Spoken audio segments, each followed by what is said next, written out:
अब ऐसा क्या हो रहा है, हुकूमत ने ऐसा क्या कर दिया कि हालात में बेहतरी के अब वो दावा कर रहे हैं? इसके बैकग्राउंड में जाता हूं ताकि आपको पता हो और आवाम को पता चलना चाहिए कि मुल्क में हो क्या रहा है। देखिए, पाकिस्तान का सबसे बड़ा मसला था कि हम बेतहाशा सब्सिडी देते थे और उससे कि हमें मुल्क कहीं भी चला जाए तो हम लोग जो पीछे जो साल हमारा निकला है बहुत मुश्किल साल था। उसकी वजह ये थी कि हमारे इंपोर्ट के बिल बढ़ गए थे, हमारी एक्सपोर्ट नीचे आ गई थी, हमारा करेंसी ओवर वैल्यू थी, हमारी सब्सिडी जो एक्टेड होती थी उससे ज़्यादा डबल ट्रिपल पे चली गई थी।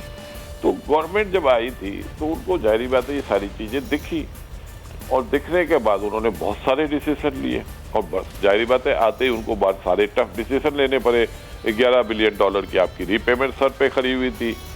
अब वो सारी चीज़ें देखने के बाद गवर्नमेंट ने, प्राइम मिनिस्टर साहब ने अपने दोस्त मुल्कों के दौरे किए और वो चैलेंज जो कि उनको रीपेमेंट की सूरत में फेस करना था, वो दोस्त मुल्कों की मदद से वो आपका मसला हल हो गया। लेकिन उसके बावजूद भी आपको पैसे चाहिए थे। अब जाहिर बात है कि जब वो मेन इशू जब आपने रिजॉल्व कर लिया तो फिर आपको फायदा ये हुआ कि आपको IMF से पैकेज मिल गया। हो सकता है अगर ये सऊदी अरब वगैरह हमें सपोर्ट ना करते तो IMF शायद हमें ये पैकेज इतने आसानी से ना देता और मुश्किल क्रिएट करता। लेकिन बहरहाल उन्होंने मुश्किलात जरूर क्रिएट की, लेकिन वो मुश्किलात हमने मतलब बर्दाश्त कर ली। इतनी हमें जान थी कि हम बर्दाश्त कर सकते थे। तो ये सारे डिसीजन होने के बाद IMF से आपको पैसे मिल गए।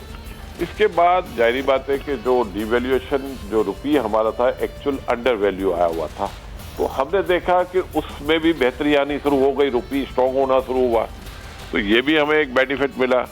फिर हमने जो सब्सिडी ख़त्म करने का वादा किया था वो हमने पूरा किया। हमने इलेक्ट्रिक के रेट बढ़ाए, हमने गैस के रेट बढ़ाए। तो ये जो चीज़ें जो अमूमन पॉलिटिकल गवर्नमेंटें नहीं करती, लेकिन इमरान खान की गवर्नमेंट ने ये सारे टफ डिसीजन लिए और उस टफ डिसीजन के लिए वो आवाम की उनको जाहिर बात है कि वो गुस्सा भी बर्दाश्त करना पड़ा और अपोजिशन की जाड़ भी बर्दाश्त करनी पड़ी। लेकिन ये सारी चीज़ें करने के बाद हमारे नंबर्स डेफिनेट इस वक्त बेहतर हुए हैं। उस बेहतरी को देख के लोग अब ये समझना शुरू हो गए हैं कि नहीं, पाकिस्तान अब अपने आप को संभालेगा। फिर आपका सीपेक सर पे करा हुआ है, 9 इकोनॉमिक जोन बनने जा रहे हैं, रेलवे ट्रैक आपका बिछने जा रहा है। लेकिन अकील साहब, मैं यहाँ पे आपसे ये जानना चाहूंगा, आप टफ की बात कर रहे हैं सर, टफ डिसीजन तो यकीनी तौर पर लिए, कुछ नंबर्स में भी बेहतरी आई है, लेकिन एक आम आदमी पर उसके असरात का होना ये सबसे अहम बात है। यहाँ तो बिजली, गैस, पेट्रोल वो सब बढ़े हैं, तो फिर आम आदमी पर इसके क्या असरात हैं? मैं आपकी बात सही है, आम आदमी इफेक्ट हुआ है, लेकिन गवर्नमेंट ने आम आदमी के जो रेट है, जो लोअर लेबर क्लास के जो रेट है उन्होंने बढ़ाए नहीं है, न इलेक्ट्रिक में बढ़ाए। वहाँ गवर्नमेंट अपनी सब्सिडी रखी हुई है।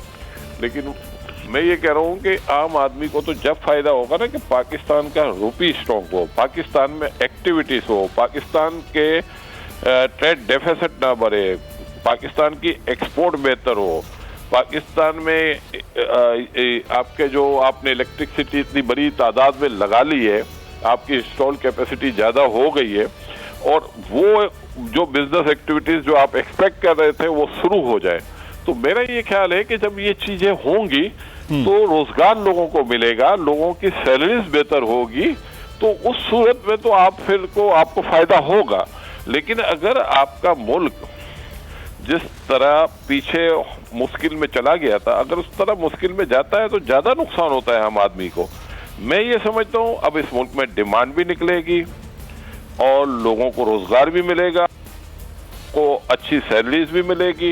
ये जो 9 इकोनॉमिक जोन बनेंगे ना, ये आपको बहुत बड़ी एक्टिविटीज़ जनरेट करेंगे और ये चाइनीज़ जब एक्टिविटीज़ करेंगे तो चाइना के पास तो लेबर है ही नहीं, वो तो आया ही पाकिस्तान में इसलिए कि पाकिस्तान की लेबर चीप है। लेकिन जिस दिन ये अपनी एक्टिविटी शुरू करेंगे हमारे लेबर को भी रेट बढ़ जाएंगे। हम 1/3 प्राइस पे हैं चाइना से।